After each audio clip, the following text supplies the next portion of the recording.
Bonjour à tous, vous écoutez GPS Intérieur, le podcast qui vous aide à naviguer vers votre propre vérité. Je suis Jean-François Curnier et aujourd'hui, j'aimerais commencer par une image. Imaginez que votre corps soit une cathédrale, une structure unique, dressée entre la terre qui la porte et le ciel qu'elle cherche à toucher.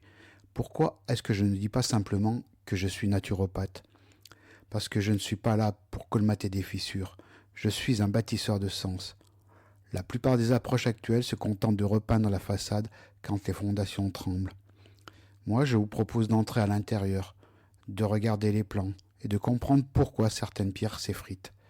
Bienvenue dans GPS Intérieur, le podcast où l'on ne soigne pas des symptômes, on redessine des trajectoires de vie. Le premier outil que je sors de mon établi, c'est l'iridologie.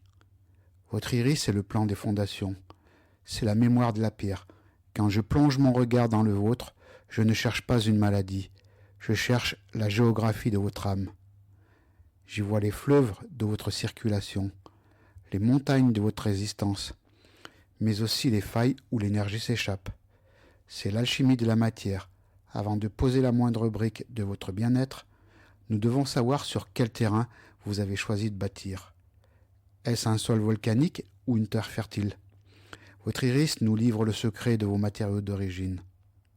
Si l'iris est le plan au sol, l'astromédical est la voûte céleste au-dessus du chantier. C'est l'horlogerie invisible qui régit le temps. Vouloir retrouver sa vitalité sans regarder le ciel de naissance, c'est comme vouloir faire pousser des roses en plein hiver. L'astromédical, c'est l'alignement de votre projet de vie. Elle nous dit si c'est le moment de démolir pour mieux reconstruire, ou s'il faut attendre que l'orage passe. C'est le lien avec l'esprit. Comprendre que votre fatigue n'est pas une erreur de la machine, mais un cycle nécessaire pour recalibrer votre boussole. Une fois le plan tracé et le calendrier compris, il faut choisir les matériaux. C'est ici que la naturopathie, les métaux et les nozones interviennent. Pour une structure qui dure, on ne prend pas du plâtre. C'est l'étape de la consolidation.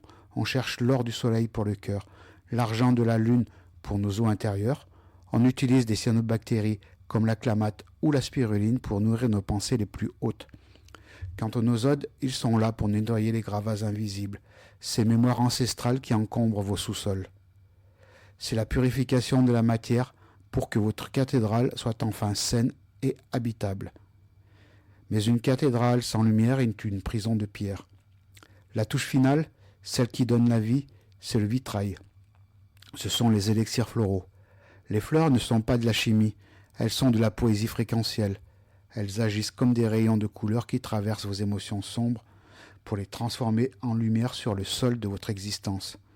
C'est le feu de l'âme, le mercure élevé. C'est cette alchimie que je partage lors de mes conférences.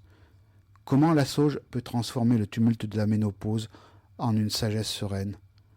Ou comment, en avril 2026, nous explorerons ensemble comment la vibration des fleurs peut venir combler les failles des addictions, pour que vous n'ayez plus besoin de béquilles, mais d'ailes.